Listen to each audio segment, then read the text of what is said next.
OK, très bien. Je pense qu'on va commencer tout de suite. Marie-Pierre, je vois que la connexion est bonne. L'image nous semble très bien aussi. Si tu es prête, j'aimerais juste dire peut-être quelques mots sur toi avant de commencer. Ce n'est pas la première fois que Marie-Pierre et moi, on collabore dans le cadre des cours. En fait, ça arrive assez souvent depuis quelques années. Nous sommes collègues depuis assez longtemps, je ne dirais pas le nombre d'années, mais sur certaines questions, non seulement les questions autochtones, mais aussi sur les questions éthiques, qui est un sujet de recherche très important pour Marie-Pierre. Souvent, je fais appel à ces expertises pour venir parler un peu, pas seulement de l'état de la chose dans ces champs de recherche, mais aussi de ces recherches spécifiques à elle. Donc là, vous pouvez voir un peu plus d'informations au sujet de Marie-Pierre sur le site web du département. Mais vous savez qu'elle est donc spécialiste sur les questions autochtones canadiennes. Marie-Pierre s'insère dans cette longue tradition d'études autochtones basée sur un travail de terrain approfondi. Elle a travaillé spécifiquement, notamment chez les peuples algonquiens.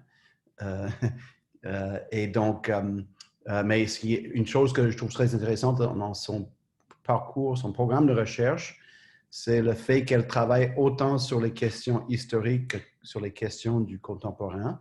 Donc, autant elle a travaillé sur les relations entre les missionnaires et les communautés autochtones, autant elle travaille actuellement sur la culture populaire et les bandes dessinées et puis les problèmes, beaucoup de publications récemment sur les problèmes d'alcool dans les communautés autochtones. Je vais peut-être juste citer une ou deux publications récentes. Je n'ai pas la référence complète, mais de l'alcool et des histoires, perception diachronique et multigénérationnelle entourant la consommation de l'alcool et sa régulation chez les Anisabek. Il y a aussi un article que j'ai pas. Je vais commencer à utiliser cet article, Marie-Pierre. Les recherches actions ou collaboratives sont-elles plus éthiques? C'est vraiment un sujet important pour la recherche ethnographique et surtout en contexte autochtone. Et il y a, à part des livres en collaboration avec Robert Crépeau sur la religion en contexte autochtone, il y a un livre dont je ne trouve pas la référence, qui est sorti récemment sur les pensionnats. Est-ce que c'est... tu pourrais peut-être nous compléter. Voilà. OK, voilà. C'est celle-là. OK, on va noter ça. Anthony, on va rajouter ça si on ne l'a pas encore sur le Le studio. titre, on peut le retrouver sur la fiche, j'imagine, sur votre fiche de professeur sur le département, Madame Bousquet? Non, je tiens pas tellement cette fiche à jour, donc il faut plutôt regarder academia.edu. En fait, je tiens pas non plus très loin ces fiches à jour-là, donc c'est plutôt sur Google Scholar, Ouais. mon profil sur Google Scholar. Ça s'appelle La blessure qui dormait à point fermé. Voilà, c'est ça. Et il y a aussi beaucoup d'informations aussi sur le site du Sierra. Donc, Marie-Pierre est membre du Sierra, qui est un groupe de recherche très important sur les études autochtones. Et j'aimerais aussi mentionner que, à part tout le travail que Marie-Pierre fait pour le soutien et la sensibilisation en termes des questions éthiques en recherche, en anthropologie, parce qu'elle est membre d'un comité facultaire, si je ne me trompe pas, sur la question. Mais elle a travaillé pendant plusieurs années à mettre sur pied le premier programme d'études autochtones à l'Université de Montréal. J'imagine qu'on va pouvoir en parler un peu pendant la séance, Marie-Pierre, mais c'est dommage que ça arrive aussi tardivement à l'UDEM, parce que ça existait ailleurs déjà, mais on est vraiment content que ça existe maintenant. Et puis, je sais que Marie-Pierre a passé beaucoup d'heures et beaucoup de tranches de vie pour s'assurer que ce programme voit la lumière du jour. Maintenant, il y a beaucoup d'activités, cours et actions autour de ce programme-là. On est vraiment chanceux de savoir que ça existe. Donc, Marie-Pierre, le format qu'on fait habituellement, c'est 40-45 minutes de présentation. Ok. Ça nous amène à 2 heures. À 2 heures, on prend la pause pendant 15 minutes. Et puis, on revient pour 45 minutes de discussion. Format assez classique. On n'a pas encore modifié nos cours euh, pour s'adapter à l'univers Zoom. Mais on a tout l'été pour travailler là-dessus, n'est-ce pas? Arrête, Donc, ça me fait peur déjà. merci d'être avec nous. Et puis, je te passe le micro ou l'écran, je ne sais pas. Bon, alors, bonjour à toutes et à tous. Alors, moi, je voudrais, en fait, j'ai fait un PowerPoint parce que je trouve que les images sont très importantes. Alors, c'est la première fois, je vous le dis tout de suite, c'est une grande première dans ma vie, où je vais vous partager un écran. OK. Je vais vous parler aujourd'hui des pensionnats indiens au Québec. Et en particulier, le thème, c'est comment vivre avec cette histoire. Une histoire qui nous est léguée. Et en fait, elle n'est pas encore, je vais vous expliquer, elle n'est pas encore complètement faite, cette histoire-là. Et il n'y a pas toujours une réception de cette histoire très bien faite, au Canada en général, au Québec en particulier, pour diverses raisons. Et c'est un peu le thème dont on va parler. On va évidemment parler de qu'est-ce que c'est qu'un pensionnat et dans quelles conditions se crée cette histoire. Et on parle de la transmission de cette histoire. Donc, vous avez sans doute entendu parler tous du rapport de la Commission de vérité et réconciliation qui a été publié en 2012.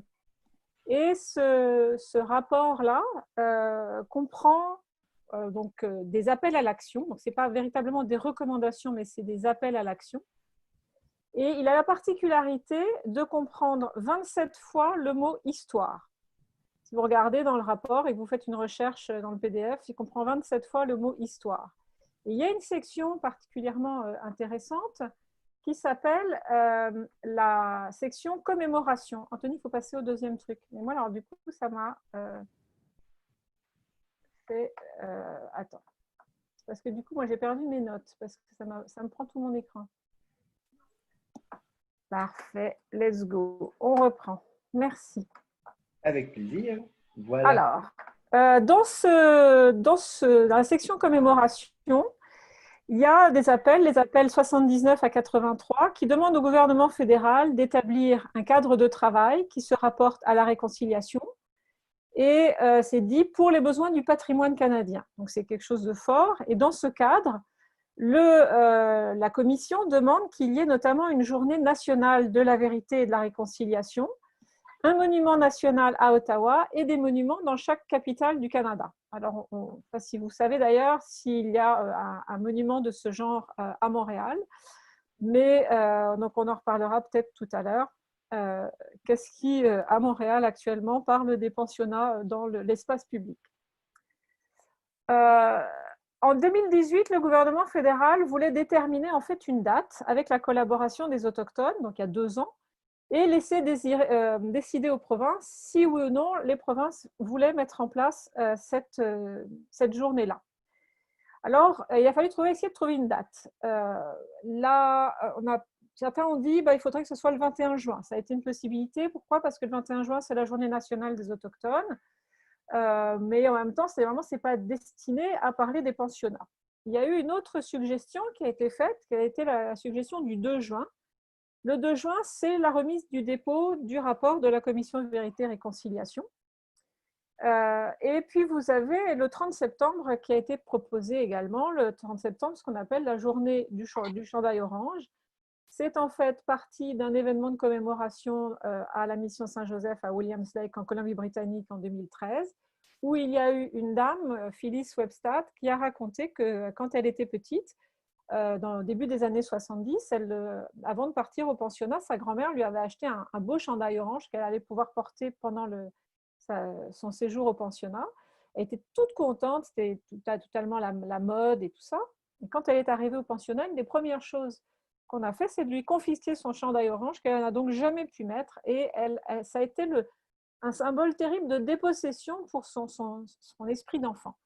Alors finalement, au Canada, actuellement, il n'y a toujours pas de date qui commémore officiellement les pensionnats indiens, mais il y a cette espèce de date informelle qui est restée du 30 septembre du chandail orange, qui est une journée où on suggère aux gens à travers le Canada de porter un chandail orange, n'importe lequel. Vous pouvez en avoir un avec marqué « Every Child Matters », qui est un peu le slogan de cette journée-là, ou vous, simplement, si vous en avez un, vous pouvez en porter. Mais il n'y a aucun consensus pour savoir si cette date serait fériée. Ça implique en plus de modifier le code du travail.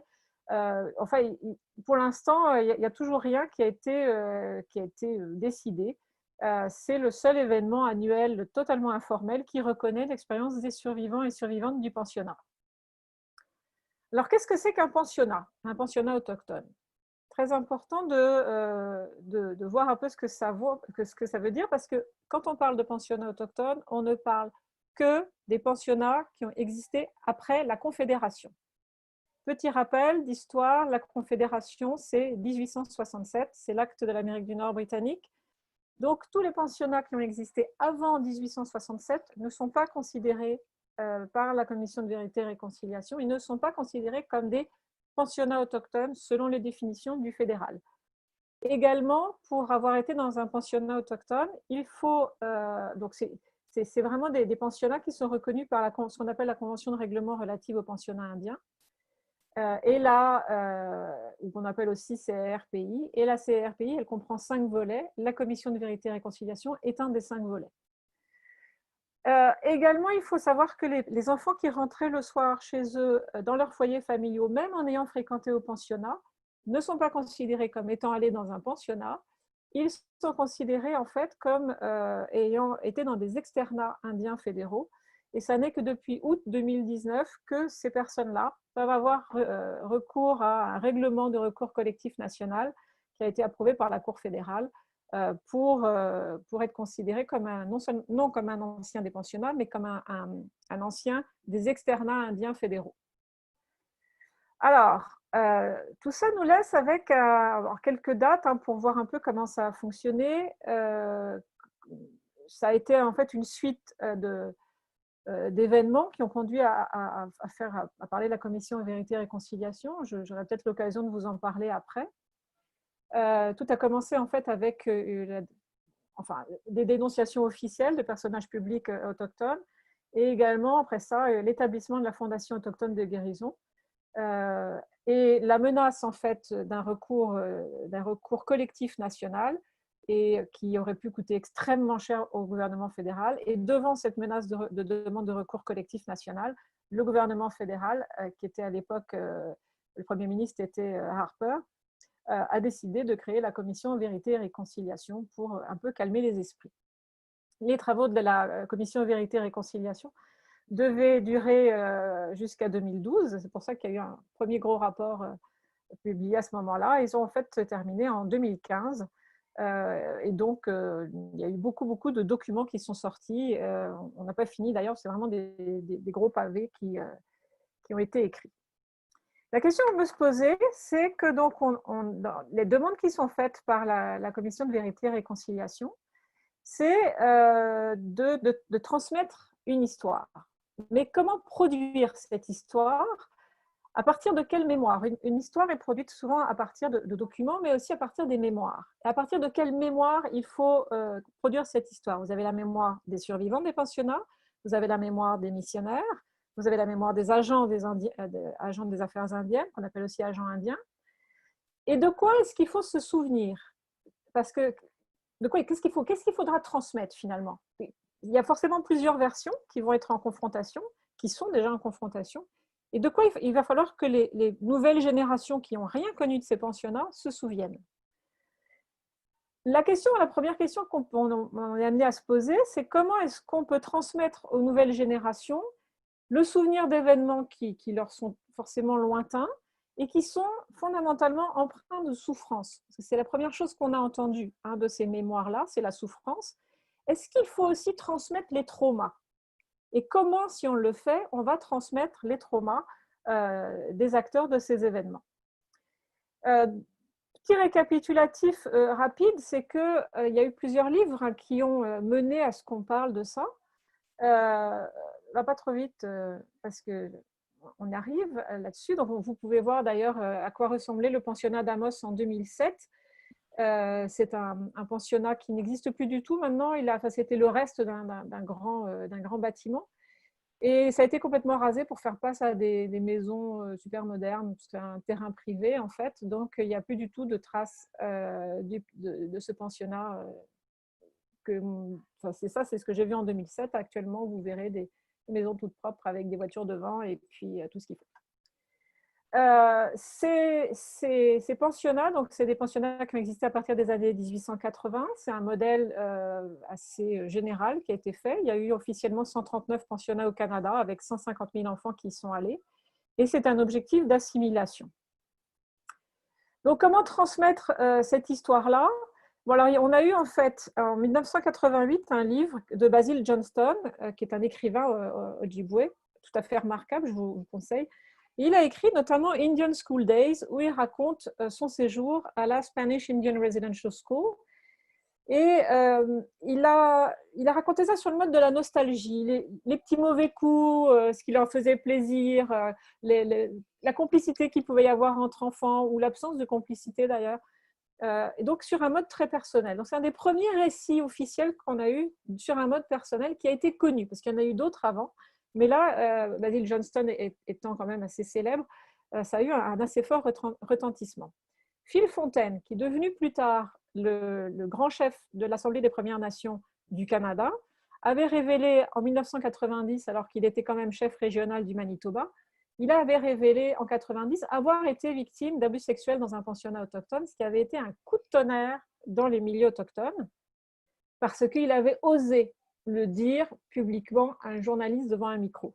Vous avez ensuite la sortie en 1996 de Chingwok's Vision de M. Miller, et enfin de John Milloy en 1999 qui s'appelle A National Crime, qui reprend A National Crime, un crime national, le titre d'un rapport qui avait été fait par un médecin dans les années 30, qui disait, ben voilà, ce qui se passe actuellement dans les pensionnats autochtones au Canada, c'est un crime national. Et donc, c'est ce qui a été mis en exergue par John Milloy. Et là a commencé à naître l'idée qu'un crime national avait été commis. Et cette idée de crime, est-ce qu'elle fait intimement partie de cette histoire? Et si oui, comment on va le transmettre? Alors, un petit exemple après typiquement d'histoire biaisée. Vous avez ici un livre d'histoire totalement officiel qui est dans une école primaire. Ça m'a été envoyé par une amie qui est professeure dans une école primaire d'une communauté autochtone en Abitibi. C'est le livre d'histoire officielle. Si vous regardez bien, au milieu du 19e siècle, les Micmacs voient leur grand territoire envahi par l'industrie forestière et l'agriculture des colons. Inquiets, parce qu'on le serait à moins évidemment, ils demandent au gouvernement canadien de protéger leur territoire de chasse et de pêche. Le gouvernement canadien leur offre alors des terres qui portent le nom de réserve. Et là, ça a fait archi-tiquer mon ami qui est professeur. Le gouvernement leur offre, mais quelle gentillesse, parce que c'est quand même leur terre. Voyez. Donc, c'est un vocabulaire qui l'a profondément choqué. C'est incroyable qu'il offre à partir de notre territoire des tout petits bouts de terre appelés réserve. Parce que pour elle, voilà, mais c'est un livre d'histoire avec lequel elle doit travailler. En effet, ces réserves représentent moins de 1% du territoire de leurs ancêtres. Alors, on comprend que le cadeau n'a pas l'air si génial que ça. Vous avez la version anglophone à côté, enfin un petit bout. When the European settlers arrived, they needed the First Nations people, they agreed to move. Ils ont accepté de déménager à d'autres places pour des nouveaux emplacements. C'est vachement sympa de leur part quand même. Vous voyez quand même l'importance du vocabulaire dans la façon dont on va transmettre l'histoire. Et là, ce morceau anglophone, moi j'avais déjà vu la version francophone. Cette version anglophone, ça m'a été aussi envoyé par une amie qui travaillait dans une communauté autochtone Anishinaabe qui est anglophone et qui m'a dit « Mais c'est dingue, as-tu vu ça ?» Puis elle était toute énervée. Et on la comprend. Donc, je vous ai mis après les couvertures des 3 livres dont je vous parlais, qui ont été vraiment le choc pour essayer de voir que là, on est passé les Indian School Days, qui a l'air assez joli, à A National Crime. Alors, il y avait déjà, avant les pensionnats, au Québec en tout cas, et même ailleurs, il y avait déjà des écoles. Les pensionnats ne sont pas arrivés dans un contexte où il n'y avait pas d'école du tout. D'abord, le Québec, je vais y revenir, mais le Québec a été très délinquant par rapport à la loi fédérale. La loi sur les Indiens, qui est une loi fédérale, a rendu la scolarisation des enfants amérindiens obligatoire, enfin des enfants sauvages, on disait en français, obligatoire, en 1920. Or, au Québec, on ne se préoccupait pas beaucoup de la scolarisation des enfants, donc ils étaient envoyés par les missionnaires généralement, d'ailleurs, à qui on avait délégué un peu une grande partie de l'administration des affaires indiennes. Soit ils allaient dans des écoles de mission, soit ils allaient dans des écoles de jour. Alors, soit ils allaient dans des écoles de rang avec les petits-enfants non autochtones, soit ils allaient dans ce qu'on appelle des écoles de mission qui étaient ouvertes principalement en juillet et en août. Alors, moi, j'ai connu plusieurs aînés qui sont décédés maintenant, mais qui ont connu uniquement les écoles de mission, ce qu'on appelait aussi les parish schools. Et ils ont appris à lire, écrire, compter. Enfin, ils avaient déchiffré leur nom, mais ils ne sont pas allés jusqu'au certificat de primaire. Et les écoles de jour étaient ouvertes de septembre à juin, mais elles ne fonctionnaient pas forcément très bien parce que les parents étant semi-nomades, il y avait un très fort taux d'absentéisme dans les écoles. Alors, pour que vous voyez après sur quel territoire, de quel territoire on parle pour le Québec, je vous ai mis après une carte des communautés autochtones. Alors, vous voyez qu'elles sont très dispersées à travers vraiment le territoire, où il y a une très belle répartition. Et pour arriver à comprendre quel problème ça pouvait poser à l'administration des affaires indiennes qui devait rendre cette loi obligatoire en action, il faut se souvenir que le réseau routier est relativement jeune au Québec.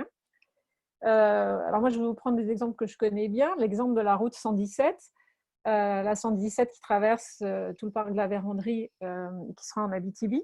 C'est l'ancienne route 11. La route 11 elle-même, elle a été inaugurée en 1948. Donc c'est jeune. Et la 117 reprend un morceau de la route 11 et la 117 elle-même, elle a été inaugurée en 1979. Donc, pour vous dire, on est dans des régions qui avaient été… Beaucoup de régions ont été ouvertes à la colonisation au début du XXe siècle, même si vous aviez déjà du monde dedans. Hein, donc, quand on parle d'importance du réseau routier, c'est important pour comprendre aussi le déracinement des enfants qui sont allés dans les pensionnats. Alors, précisément, qui devait aller dans les pensionnats ? Alors, voilà la liste officielle des pensionnats indiens du Québec, parce que vous avez aussi des foyers fédéraux dont je parlerai tout à l'heure. Et regardez les dates. Les dates sont importantes. Les deux premiers sont les plus anciens. C'est à partir des années 30 que ces pensionnats ont existé. Donc, c'est très tard par rapport à d'autres provinces du Canada, où les premiers pensionnats, c'est à partir des années 1880. Saint-Philippe et Saint-Joseph, c'était donc à Fort George, en territoire cri. Et ces pensionnats-là n'accueillaient pas énormément de monde, en fait. Et ce qui est quand même assez extraordinaire, c'est que, d'ailleurs, vous n'avez pas que des Cris qui sont allés à Fort George, et vous avez des Cris qui étaient de la région et qui ont été envoyés en Ontario. C'est pour des raisons, en fait, de place. Il n'y avait pas forcément assez de place pour tout le monde, et donc, on regardait où est-ce qu'il y avait des places, et au lieu d'agrandir les écoles locales, on envoyait parfois les enfants extrêmement loin. Donc, ce n'est pas parce que vous avez été d'une communauté la plus proche que vous êtes forcément allé au pensionnat qui était le plus proche de chez vous, même si parfois le plus proche, c'est 1 heure à 2 heures de route. Hein, c'est beaucoup. Donc, en fait, la majorité des pensionnats indiens du Québec ont ouvert dans les années 50. Là-dessus, c'est assez tard. Et les enfants étaient envoyés selon l'allégeance religieuse de leurs parents. C'est-à-dire les catholiques allaient dans les écoles catholiques, les anglicans dans les écoles anglicanes. Alors, important de savoir une chose, là je vous cite le père André Renaud qui était directeur de la commission oblate des œuvres indiennes et esquimaudes, c'est comme ça qu'on dit. Selon la politique officielle, le pensionnat est avant tout une institution pour les enfants des foyers brisés, donc qu'on appellerait aujourd'hui les enfants de la DPJ en fait, ou dont les parents sont incapables de fournir le soin et la réflexion nécessaires. Il est également utilisé pour les enfants de chasseurs et de trappeurs nomades, dont le mode de vie rend les services d'école de jour impraticables. En pratique, il demeure également opérationnel dans les communautés établies où les emplacements d'habitation dispersés ou les modèles socio-économiques inférieurs à la norme vont à l'encontre d'une fréquentation scolaire réussie. Alors, si je reprends rapidement cette citation, le pensionnat, c'est une institution pour les enfants de foyers brisés. On ne dit absolument pas quels sont les critères pour considérer qu'un enfant vient d'un foyer brisé, dont les parents sont incapables de fournir le soin et la réflexion nécessaires. Qu'est-ce que ça veut dire quand vous avez affaire à des personnes qui ne parlent souvent ni le français ni l'anglais, qui n'ont pas forcément les mêmes modes d'éducation que les non-autochtones et qui n'ont pas forcément les mêmes critères pour élever des enfants. Cela dit, ils élèvent quand même des enfants depuis des siècles, alors on peut se dire qu'ils n'étaient pas complètement nouilles sur le sujet pendant des siècles. Également utilisé pour les enfants de chasseurs et de trappeurs nomades, donc là c'est très clair, tous les enfants de chasseurs et de trappeurs nomades sont destinés à aller dans des pensionnats. Et enfin, des emplacements d'habitation dispersés ou alors des modèles socio-économiques inférieurs. Autrement dit, si vous êtes pauvre, si vous ne gagnez pas beaucoup, il faut savoir notamment que la plupart des autochtones dans les années 50, par exemple, gagnaient extrêmement peu d'argent. Et ceux qui étaient inscrits sur les registres des Indiens, en fait, ne touchaient jamais leur paye directement. C'est la bande qui gérait. C'est-à-dire qu'en fait, c'était les agents indiens, ce qu'on appelait les agents indiens, les agents des affaires indiennes, c'est-à-dire des administrateurs envoyés par le ministère. Donc, c'était que des non-autochtones. J'ai connu des aînés qui n'avaient jamais vu un chèque de paye avant au moins les années 70, parce que tout ce qu'ils gagnaient était envoyé directement à l'agent indien. Donc, comment dire à ce moment-là que vous avez un niveau socio-économique acceptable? Très compliqué. Alors, ensuite, vous voyez dans le tableau suivant les foyers fédéraux du Québec. Les foyers fédéraux du Québec, c'est exclusivement pour, c'était des écoles non confessionnelles, là, et c'est pour les enfants inuits. Donc, les enfants étaient dans des familles d'accueil ou alors dans des espèces de foyers avec des grands dortoirs. Et il n'y a pas de date de fin parce que, en fait, c'est extrêmement compliqué. Il y a eu des changements de statut d'école. Mais on voit que c'est dans les années 50 et 60 qu'ont été créés les foyers fédéraux pour les Inuits ce qu'on a appelé à l'époque le Nouveau-Québec et qu'on appelle le Nunavik. On peut ajouter à cette liste, la diapo suivante, les ajouts à la liste qu'on appelle les foyers. Les foyers, en fait, c'est en fonction de deux critères qu'on peut ajouter des noms sur la liste des pensionnats. C'est que l'enfant doit avoir été placé dans un pensionnat hors de son foyer familial par le Canada ou en vertu de son autorité pour faire l'éducation. Et le Canada doit avoir été conjointement et exclusivement responsable du fonctionnement du pensionnat et de la garde des pensionnaires. Donc, par exemple, il y a une inspection, etc. Si vous étiez dans une école, si on vous avait flanqué dans une école privée, vous n'êtes pas un ancien pensionnaire. Même si vous étiez dans un pensionnat, si c'est une école privée, il arrivait que c'est arrivé, je connais des exemples, eh bien, ces personnes-là n'ont absolument droit à aucune compensation. Ils ne sont officiellement pas anciens pensionnaires. C'est compliqué, hein? Donc, qui doit aller dans les pensionnats? Ben, voilà un peu la diapo suivante, un exemple d'une photo de famille prise dans les années 50, du type d'habitat qu'il pouvait y avoir, en tout cas chez les Anishinabek. Ça, c'est une photo qui est prise sur un territoire près de Matagami, avant les grands travaux qu'on connaît, avec les pots de castor à sécher. Et c'était un mode de vie très courant chez les Anishinabek, les Inuits, les Atikamekw, et donc un certain nombre d'autochtones au Québec. Alors, vous avez quand même des buts intéressants, des choses intéressantes à savoir. C'est-à-dire que là, je vous ai mis une citation qu'il est important, j'ai une traduction en français, donc je vais vous la sortir. Ces gens, ce sont des Indiens, mais ils sont remarquables. Ils se tiennent très bien debout face aux colons blancs moyens. Là, j'ai enlevé les noms parce que, en fait, la famille existe toujours. Donc, par souci de discrétion, même s'ils sont au courant que j'ai réutilisé ça, je n'ai pas voulu mettre leur nom. Ils ont appris à lire et à écrire plus ou moins par eux-mêmes. Ils peuvent parler français et anglais. Leurs femmes aussi parlent anglais. Toutes deux sont bonnes ménagères. Donc, ça, c'est très intéressant. Considérant que ces gens ne sont pas du type vie dans le bois, font beaucoup d'efforts pour améliorer et changer leurs habitudes de vie, qu'ils n'ont pas d'autre moyen de scolariser cet enfant que de la placer en pensionnat, vu le coût, je vous la recommande à votre attention. Dans ce cas, je pense que si une aide pouvait être accordée, ce serait un bon investissement. Donc là, le terme investissement me fait tiquer, mais bon. C'est le cas d'une jeune fille qui s'appelle Joséphine, qui était toute petite dans les années 40 et les pensionnats autochtones n'existent encore pas officiellement. En tout cas, il n'y a que 2 pensionnats CRI chez les CRI, mais on ne songe pas à l'envoyer. Comme ses parents ont l'air d'être au même niveau que des Blancs, on considère qu'elle ne doit pas aller dans une école indienne et qu'il faut qu'elle aille dans une école pour les non-autochtones. Elle va être envoyée dans un pensionnat à Amos et j'ai suivi ensuite toute la correspondance pour cette jeune fille où les religieuses du pensionnat disent bah, c'est très, très intéressant de voir comment peuvent être éduqués des enfants de cette race. Donc, on a un vocabulaire qui fait tiquer, mais ça donne une bonne idée en fait de la façon dont ont été choisis les envois dans les pensionnats. C'est-à-dire que quand vous êtes proche, vous ressemblez à des Blancs, vous êtes digne d'être avec des Blancs, mais si vous ne l'êtes pas, eh bien, on va vous envoyer dans des écoles spéciales. Ça donne une idée du jugement. En fait, ce qui courait beaucoup comme idée, à la fois dans la population générale, chez les agents des affaires indiennes et chez les missionnaires, c'est qu'on considérait que ce qu'on appelait les Indiens à l'époque étaient généralement incapables de s'occuper correctement de leurs enfants, incapables de leur enseigner des bonnes valeurs, incapables de leur enseigner de la discipline.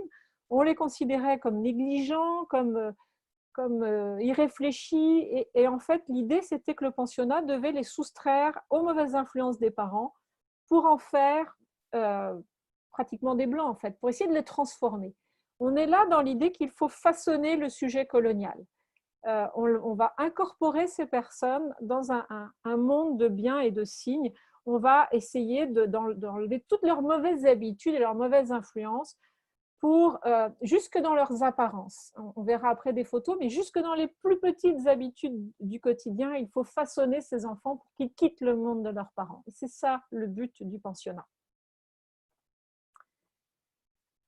Alors là, vous avez ensuite une fiche. J'en ai lu tellement là, de ces fiches-là, on ne voit pas très bien, mais c'est typique de ce qu'on voit, une fiche de 64. C'est la plus lisible que j'ai pu trouver, mais en gros, c'est toujours ça. On retrouve, c'est la même formule partout, Primitive Indian Family, Nomadic Life. Si vous trouvez ça dans les fiches qu'il y a pour chaque enfant, et alors en plus, c'est facile à trouver à Bibliothèque Archives Canada. Moi, j'ai retrouvé des fiches de gens que je connais très bien. Si vous avez Primitive Indian Family, Nomadic Life, pouf, à la fin, ça veut dire celle-là ou celui-là, il part dans un pensionnat. Puis vous avez des jugements de valeur. Alors celui-là, son père est pas capable de s'en occuper, donc il faudrait faire attention à celui-là ou celle-là. Alors celle-là, elle est très intelligente, elle est très bonne en copie, et puis on en fera peut-être quelque chose. Enfin, vous avez un certain nombre d'idées que l'on voit comme ça dans ces fiches. Ceux qui ne sont pas allés dans les pensionnats, officiellement, ce sont les Abénaquis, les Malécites, les Mi'kmaq et les Wendat.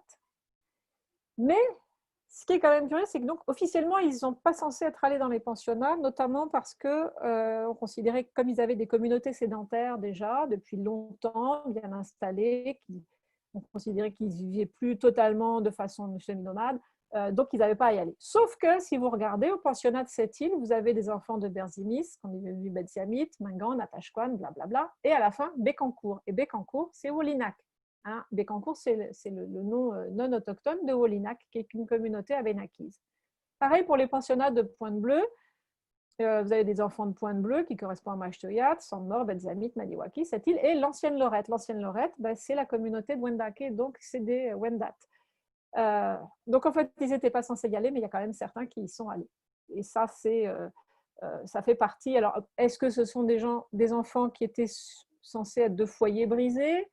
Est-ce qu'il n'y avait pas de place à l'école de jour? Ce n'est pas précisé forcément dans les fiches, mais on s'aperçoit que ce n'est pas facile à généraliser comme ça, parce que vous avez des particularités. Les Mohawks et les Cris, beaucoup d'entre eux sont allés en Ontario. On aurait pu croire que la plupart des Cris sont allés à Fort George, pas du tout. Il y a plusieurs raisons à ça. Il y a la religion, il y a le nombre de places.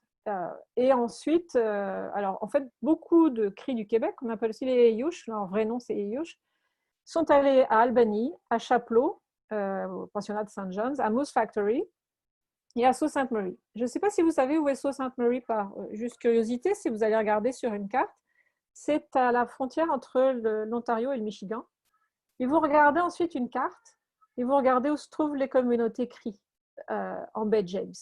Et vous pouvez vous imaginer le trajet que pouvaient faire ces gamins dans des trains pendant des jours et des nuits pour arriver au pensionnat.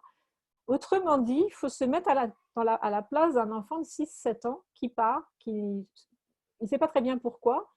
On lui parle dans une langue qu'il ne comprend pas très bien. On lui a arraché à ses parents.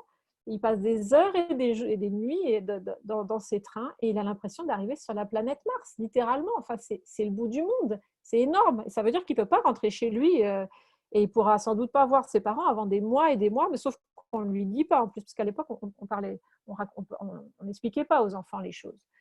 Donc, il faut essayer de… Est-ce que c'est des choses qu'on doit écrire? Comment il faut le transmettre? Comment il faut le dire? Alors, le but de l'école, là, c'est quelques photos importantes pour comprendre ce façonnement du sujet colonial dont je vous parlais. Vous voyez, littéralement, ce sont des photos avant-après. Une technique de photo, d'ailleurs, qui a été très employée, aussi bien pour les pensionnats aux États-Unis et les pensionnats au Canada. Il y en a certaines photos qui sont très, très connues. Ça, c'est une photo que j'ai choisie parce que c'est une photo du Québec. Hein. Et donc, ce sont et puis en plus de ça, il se trouve que je connais un des 3 enfants en question, qui est maintenant plus du tout un enfant, mais c'était les côtés avant-après. Donc, on montrait, regardez, ils arrivent au pensionnat, ils portent des trucs un peu trop grands, ils ne sont pas très bien habillés, ils ont les cheveux un petit peu en bataille, ils ont de la boue sur leurs bottes, etc. Et puis, à côté, regardez, ils se tiennent bien, les pieds droits, les mains derrière le dos. Ils ont tous la même coiffure et ils ont des uniformes. On a véritablement une discipline des corps qui est imposée à ces enfants dès l'arrivée au pensionnat. On leur coupe les cheveux, on leur donne des uniformes et on leur apprend à tout faire. Regardons ensuite un exemple pour quand je vous dis que c'est les plus petites habitudes du pensionnat. Donc, c'est au sujet des 3 mêmes garçons qu'on vient de voir. Ces 3 garçons ont échangé leurs vieux habits, c'est pas chic, il faut des nouveaux, pour cette tenue impeccable après la douche et le peigne fin. S'ils y ont perdu un peu de liberté, ils y gagnent pour le reste. Je fais juste une petite parenthèse, la liberté, c'est extrêmement important dans les valeurs qu'on peut avoir dans les communautés autochtones. Car la santé des Indiens laisse fort à désirer. Tuberculose, anémie, maladie de la peau sont des mots fort répandus sur les réserves. Sauf que les gamins en question ne vivent pas sur des réserves, en fait. Ils vivaient en forêt. Au pensionnat, l'alimentation est copieuse et les soins excellents. Les parents, de plus, se montrent de piètres éducateurs, trop faibles devant tous les caprices des enfants. Ici, on en fera des adultes, joyeux certes, genre c'est pas très important, mais disciplinés. Donc, il y a vraiment l'idée que les parents ne savent pas faire, qu'il faut apprendre la discipline aux enfants et qu'on va complètement les prendre en charge. Quand on a vécu sous la tente, dans la poésie des bois, et qu'on parle seulement l'algonquin ou le tête de boule, le tête de boule, c'est l'ancien mot pour Atikamekw, parce que Atikamekw, c'est, enfin, on pourrait dire aussi Nehoro-Wizi. On a des tas de choses à apprendre, depuis l'art de se peigner jusqu'aux subtilités de la grammaire, avant de parvenir au certificat de 7e année. Les pensionnats, en fait, s'arrêtaient à la 7e année. Donc, on voit là que c'est vraiment, je vous dis, toutes les petites habitudes du quotidien, aussi bien dans la nourriture que d'apprendre à se laver les dents, à se coiffer, toutes choses qui paraissent complètement naturelles aux missionnaires qui tiennent les pensionnats et les non-missionnaires, mais enfin les non-autochtones qui tiennent les foyers fédéraux. Mais qui pour ces enfants est complètement nouveau. En fait, on leur montre que tout le mode de vie qu'ils ont appris jusque-là et dans lequel ils ont été socialisés jusqu'à leur arrivée au pensionnat, c'est pas bien. C'est un monde de sauvages et il faut tout abandonner. Et on leur répète souvent d'ailleurs, vos parents sont des sauvages et nous, on vous apprend à être des gens civilisés. Donc c'est quelque chose qu'ils vont complètement internaliser au fur et à mesure de leur éducation. Un autre extrait un peu plus loin, donc vous voyez là le pensionnat indien d'Amos, vous en avez vu tout à l'heure, donc c'est une grande bâtisse toute neuve à l'époque, qui inaugure en grande pompe avec un évêque. On laisse un peu Donc il faut voir que c'était un bâtiment complètement neuf. Vous avez juste vu tout à l'heure un petit morceau qui je vous ai expliqué qu'il a été abattu. Ce qui est intéressant aussi, c'est que dans les recherches que j'ai faites, je aussi parlé à des Amossois et des gens de Val d'Or qui me disaient, mais on était super jaloux, nous, des Indiens, parce qu'ils avaient une école toute neuve et puis ils y allaient dans des autobus scolaires tout neufs et nous, il fallait qu'on aille à pied à l'école de rang et on trouvait qu'ils étaient privilégiés. Et puis il y en avait qui allaient en taxi parce qu'il n'y avait pas de transport en commun, donc les agents des affaires indiennes avaient des sommes et les parents amérindiens n'avaient pas les parents autochtones n'avaient pas de voiture, donc parfois ils louaient des taxis pour amener les enfants. Et donc la réception générale des gens, que ce soit à Amos, que ce soit à Sept-Îles, que ce soit à Roberval, c'est oh là là, mais qu'est-ce qu'ils ont de la chance, regardez les écoles toutes neuves qu'on leur donne, payées sur nos impôts, et à quel point ils sont privilégiés. Donc vous avez un décalage gigantesque des manières de penser, rien qu'à la vue de ces écoles et au fait qu'on se donne tant de mal pour des sauvages finalement, parce que le terme sauvage a été utilisé dans la vocabulaire officiel du Québec jusque dans les années 70. Alors, un autre extrait, là, parce que je voulais pas, là, tout à l'heure, j'avais mis un extrait de missionnaire. Là, c'est plutôt, alors c'est un journal, Le Progrès, c'est une journaliste qui écrit ça. Ces derniers, donc les Indiens, ont compris que l'éducation est aujourd'hui nécessaire pour eux comme pour tous les autres et ils ne peuvent plus penser à vivre seulement de chasse et de pêche comme autrefois, mais qu'ils doivent nécessairement posséder une instruction élémentaire leur permettant de gagner leur vie par un travail normal. Leur éducation, comme la nourriture et les vêtements qu'ils reçoivent, sont des dons généreux du gouvernement, lequel tient à les aider à s'adapter à une vie normale dans un pays civilisé, s'efforçant de bâtir un peuple courageux et fier pour défendre ses droits essentiels. Inutile de souligner que ces voix enfantines et cristallines ont éveillé en nous des sentiments de grande admiration envers un peuple autrefois primitif, mais qui, depuis quelques années, a considérablement évolué pour devenir un peuple conscient de sa valeur et qui pourra être fier de sa future génération, laquelle saura vivre honorablement parmi les visages pâles en faisant honneur au beau pays qui les a vus naître. Alors, ce n'est qu'un extrait et je l'ai choisi parce qu'il est très représentatif de beaucoup de textes que j'ai pu lire dans mes recherches. Vous avez plusieurs fois le mot « normal » qui apparaît. Vous avez le mot « primitif » opposé à « civilisé » et vous avez vraiment une présentation de choses que j'entends encore d'ailleurs. Je me suis déjà retrouvée confrontée à un ancien ministre québécois qui était extrêmement fâché contre moi, qui me disait « mais le gouvernement a été extrêmement généreux. On leur a tout donné finalement. » Enfin, on leur a aussi pris leur territoire en échange, mais bon, c'est pas très grave. Donc, c'est pour vous dire le décalage qu'il peut y avoir et qui parfois continue à perdurer dans les esprits, hein, de la vision autochtone et de la vision, alors les visions, parce qu'il y a quand même plusieurs, chez les allochtones. Mais ça vous donne une idée de ce qui a pu se passer. Ensuite, quelques photos pour illustrer ce qui se passait dans les pensionnats. Vous aviez des cours de ballet, vous aviez des cours d'art dramatique, donc de théâtre, avec parfois d'ailleurs les enfants déguisés en indiens. Je trouve ça, ce serait savoureux si ce n'était pas aussi triste, parce qu'en fait, c'était vraiment de l'hollywoodisation de leur identité, si je puis dire. Les plus grands avaient des blazers à écussons, hein, comme dans les pensionnats chics, en fait. On leur apprenait aussi à se mettre de la brillantine dans les cheveux, c'était l'époque. Hein. Vous voyez après, plus tard, on apprend de tout, de la lecture, l'art culinaire et le sourire de la jeunesse au pensionnat d'Amos. Donc ça, c'est dans la diapo suivante. Et pour vous donner une idée, en fait, tout leur quotidien était totalement pris du matin au soir. Chaque jour commençait par une messe, parce qu'il fallait quand même, alors, soit en faire des bons anglicans dans les pensionnats anglicans, soit en faire des bons catholiques dans les pensionnats catholiques. Et ils n'avaient pas une minute de répit toute la journée. Pas une minute pour penser, en fait. Tout était entièrement pris en charge pour leur apprendre à devenir presque pareil à des blancs, ce qu'on appelait des blancs à l'époque. On entend encore ce terme-là d'ailleurs. Et donc, les seuls moments où on leur rappelait leur identité sont sous des formes caricaturées et stéréotypées, que sont ces petits chapeaux un peu ridicules de bandeaux à plumes. Je tiens à faire un petit aparté sur le sujet. Le bandeau à plumes, ce n'est pas du tout traditionnel, nulle part en fait. Ça m'a été appris par un historien du costume tout à fait passionnant. Il m'a dit, vous savez, en fait, personne portait d'Indien. C'est parce qu'il y a eu un film à Hollywood dans les années 1910-1920, je ne me souviens pas lequel c'était, mais où les perruques ne tenaient pas bien sur la tête des acteurs qui n'étaient pas autochtones. Et donc, pour que ça tienne, eh bien, on leur a fichu des bandeaux sur la tête. Et c'est là d'où est originaire le bandeau, le fameux bandeau que sont censés porter tous les autochtones, alors qu'il n'y en avait pas un seul, en fait. C'était complètement créé par Hollywood, cette idée-là, et très popularisée. Mais enfin, le bandeau qui tient les plumes, pas du tout. Hein. C'est totalement une création du cinéma. D'autres petites photos après, rapidement. On voit là la grande visite. C'est la visite de l'évêque, Monseigneur. Et on faisait faire beaucoup de démonstrations aux enfants. Alors, on leur faisait faire des petites scénettes. Quand il y avait une visite, ils devaient tous chanter, bien alignés en chœur.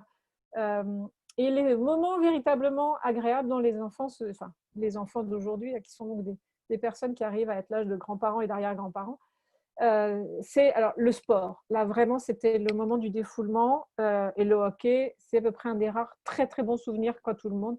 Moi, j'ai des gens qui m'ont raconté, mais j'avais tellement la rage que quand j'arrivais sur l'aréna, là, je pouvais me donner à fond. Et ce qui est drôle, c'est qu'à une époque, on avait un président du syndicat des profs à l'Université de Montréal, qui était un Amossois d'origine, et qui m'avait dit, moi je m'en souviens très bien, on allait jouer contre les jeunes du pensionnat d'Amos quand j'étais jeune avec mon école, et ils nous flanquaient une trouille épouvantable, parce que quand ils arrivaient sur la glace, là, c'était vraiment des killers. Ils avaient tellement de choses à défouler, qu'on les insultait, et si on avait su ce qu'ils vivaient à l'époque, ils s'en prenaient plein la tête, mais j'ai honte de me dire que j'ai participé à ça, à les traiter de tous les noms, de sauvages et de caouiches.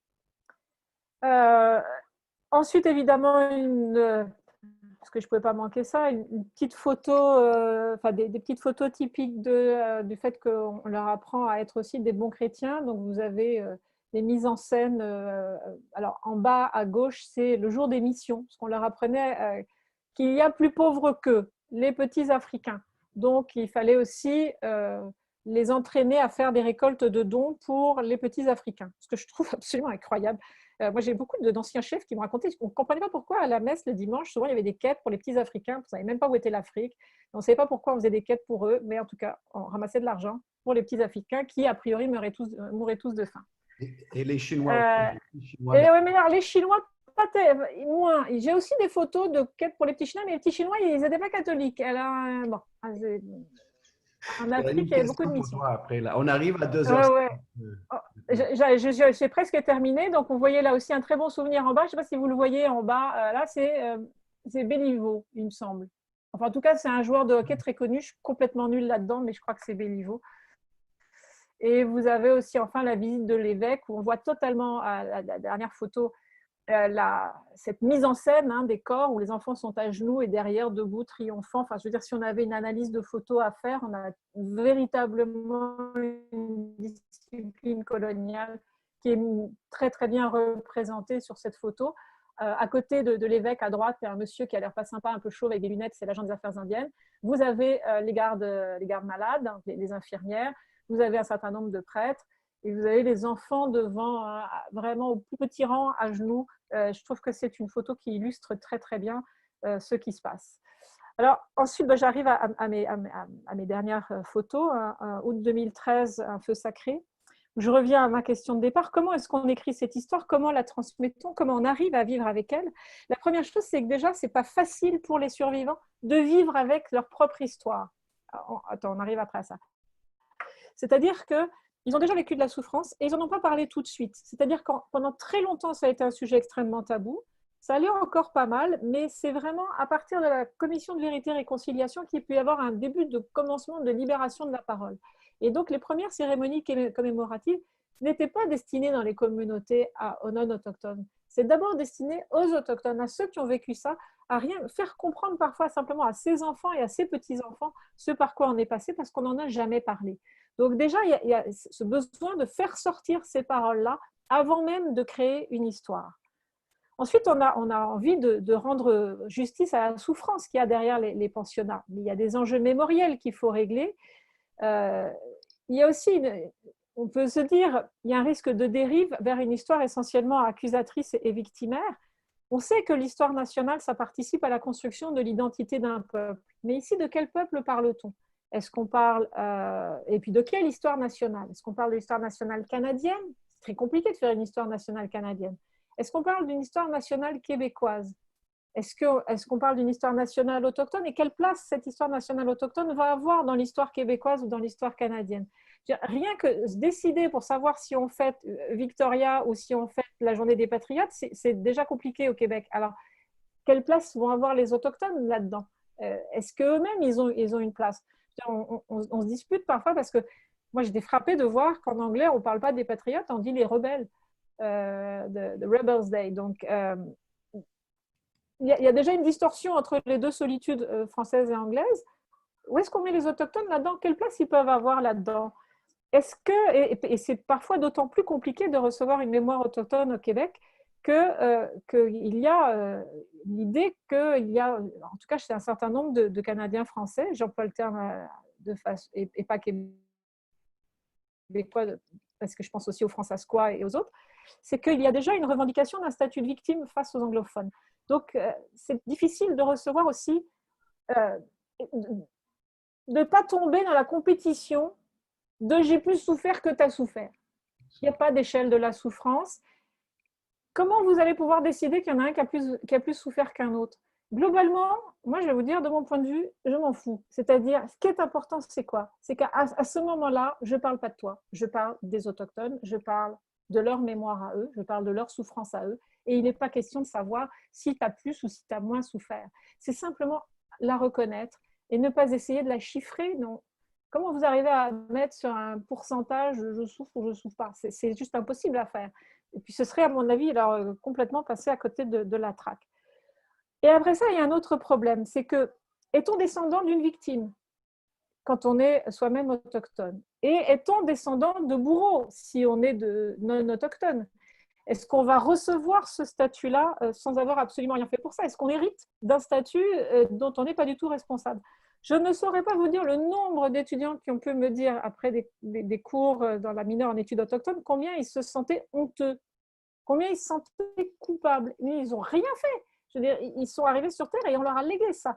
À quel point on porte le poids de choses qui nous dépassent, qui viennent d'avant nous. Donc actuellement, je dirais qu'on n'en est pas à créer une histoire nationale.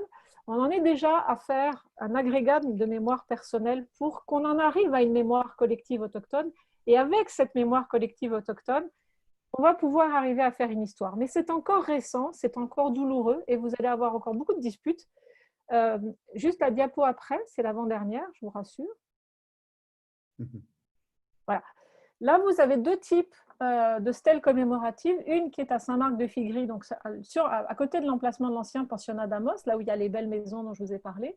Si vous regardez attentivement dessus, il y a marqué la commémoration, c'est tout en bas. C'est se mettre ensemble pour se rappeler, prendre un temps d'arrêt, se rappeler sans être amer, et pour qu'à l'avenir, ça va être, et se dire qu'à l'avenir, ça va être autrement. Donc c'est vraiment l'idée là que on marche vers la guérison. Hein. Kikewin Mikana, c'est vraiment chemin de guérison. Ça se veut positif, ça se veut constructif, tourné vers l'avenir. Ça, c'est une des manières dont ça peut être. Ce sont des autochtones qui ont vraiment créé cette stèle commémorative, qui l'ont mis en place. Ils ont tout décidé, avec l'accord, bien sûr, de la municipalité de Saint-Marc-de-Figry. Et vous avez à côté celle qui se trouve au cimetière de Kanesatake et qui ressemble là, et bon, le texte, on le voit en dessous, mais on parle un peu qui forced to suffer from the Indian Residential Schools. Vous avez un ton complètement différent, où ça rappelle vraiment une pierre tombale. Vous avez le nom en fait des survivants, de ceux qui sont allés dans les pensionnats. Ils ne sont pas tous morts dans les pensionnats. Pourtant, ça se trouve au cimetière. C'est ça qui est intéressant. Donc, vous avez en fait deux visions. Je ne dirais pas qu'il y en a une qui est plus vraie que l'autre. Ce n'est pas du tout le cas. C'est simplement la manière dont se dire que même parfois d'une communauté à l'autre, la mémoire de la communauté n'est pas la même que celle d'une autre communauté. Et comment on va mettre tout ça ensemble pour arriver à créer une histoire qu'on va pouvoir léguer aux autres. Alors déjà, il faudrait pouvoir arriver à recevoir cette mémoire collective, que cette mémoire collective continue à à percoler hein, pour arriver à être une mémoire collective, parce que c'est difficile de recevoir des tas de récits. Il n'y a pas encore beaucoup d'occasions pour ça, mais on y arrive. Et des petits exemples rapides à la fin, là. Donc, c'est une exposition qui a eu lieu à l'avenue McGill College en 2013, qui m'a frappée parce que c'était en plein Montréal. Et si vous regardiez de près dans l'exposition, il y avait peut-être 2 photos qui concernaient les pensionnats du Québec. Donc, l'image là-dedans, ça vient du Canada anglais, loin de chez nous, on n'est pas concerné, ce qui m'a beaucoup frappée en tant que telle. Les commémorations, elles ont surtout lieu dans les communautés. Hein, on voyait tout à l'heure, à côté de Saint-Marc, moi, je vous en ai mis une autre ensuite après, une commémoration pensionnat de Pointe-Bleue, donc à Macheteau-Yats au lac Saint-Jean. Et enfin, le seul monument à Montréal qui rappelle normalement les pensionnats, qui est le totem devant le musée des Beaux-Arts de Montréal. Et ce qui me frappe, c'est qu'il a été posé en 2017 et c'est un totem. C'est-à-dire qu'on n'est pas du tout ici au Québec dans une tradition de matotémique et il a été fait par une personne qui vient de Colombie-Britannique. Ce n'est pas un autochtone du Québec qui a fait ce monument-là. C'est un choix du musée des Beaux-Arts de Montréal. On peut le critiquer, on peut l'approuver, mais en tout cas, ça n'est pas une œuvre d'art qui a été faite au Québec. Et actuellement, c'est un choix donc de musée qui est le seul moyen de pouvoir commémorer les pensionnats autochtones dans la ville de Montréal, qui est quand même la plus grande métropole du Québec. Donc, on est en droit de se demander, en fait, s'il n'y a pas d'autres moyens de s'y prendre. Il y a encore des cérémonies de purification, comme on voit après. Bref, tout ça pour vous dire que on n'est pas encore, on est toujours en train de se demander comment on va vivre avec. Qu'est-ce qu'on va transmettre? Alors, on regarde un peu ailleurs. Comment ils ont fait, par exemple, en Allemagne pour transmettre aux jeunes Allemands l'histoire de la Deuxième Guerre mondiale? C'est extrêmement lourd pour les jeunes Allemands de se dire qu'ils ont été du mauvais côté. Moi qui suis française, j'ai toujours appris que les Allemands, c'était les méchants, en fait. Donc, enfin, les nazis, parce que les Allemands, c'est quand même nos voisins. Donc, bon. Mais enfin, on était un peu tranquille, même si alors, après, on finit par apprendre qu'il y avait quand même des histoires de collaboration, puis qu'en fait, c'est beaucoup plus compliqué que ça, parce que sauf que, vous voyez, c'est plus simple. Alors, ici, on est dans un contexte un peu inédit où on ne sait pas trop comment s'y prendre pour transmettre cette idée-là, cette histoire-là. Et ça va être à nous de voir aussi quel genre de réception on va bien vouloir lui accorder. Voilà, je m'arrête là. Merci. Alors, merci beaucoup, Marie-Pierre. On prend la pause un petit peu plus tard, mais c'est normal parce qu'on avait quelques problèmes techniques. Donc, je vous propose peut-être de prendre une pause de 10 minutes et on va revenir à 2h25. Est-ce que ça convient à tout le monde?